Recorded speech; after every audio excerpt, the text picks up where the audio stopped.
વંદે માતરમ.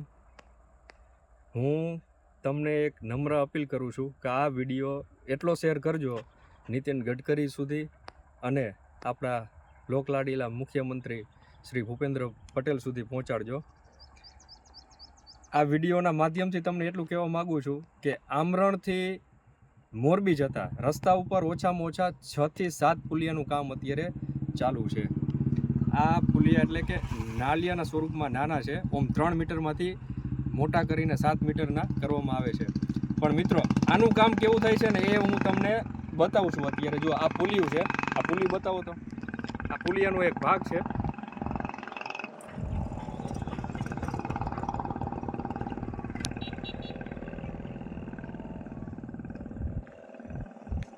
આ પુલિયું તમે જુઓ, મારા હાથમાં ખીલી છે. આ જુઓ, 6 થી 7 મહિનાથી આ રસ્તાનું આ પુલિયાનું કામ ચાલુ છે. જુઓ તમે આનું કામ કેવું થયું છે. આ ખીલીની મદદથી અથવા હાથેથી, તમે હાથેથી કરશો તો પણ આ બધા નોખા પડવા માંડે છે. આ જુઓ બધા તમે અત્યારે જુઓ, ખીલી સાઈડમાં મૂકી દીધી. હાથેથી જ બધું નોખું પડે છે. કાંકરી નોખી પડે છે, રેતી નોખી પડે છે, સિમેન્ટ નોખી પડે છે. તો સાહેબ, જનતાના, પ્રજાના પૈસાનો સદુપયોગ આ રીતે જ થશે.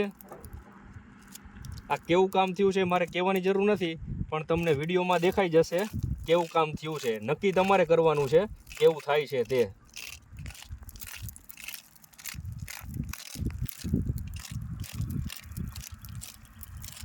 સાહેબ જુઓ, જેટલું ઉખેડવું હોય એટલું મને લાગે છે આમાં ડ્રીલ મશીનની પણ જરૂર નહીં પડે.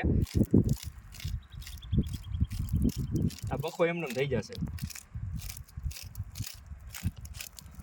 પુલિયામાં કોઈ પણ જાતનું ફિનિશિંગ કરવામાં નથી આવ્યું, પણ આ તમે જોઈ લો આમાં માલ કેવો વાપરો છે. અને વિસ્તૃતમાં ચર્ચા તો કરવી હવે અઘરી છે, કારણ કે બધા સમજદાર થઈ ગયા છે અત્યારે. આ જુઓ,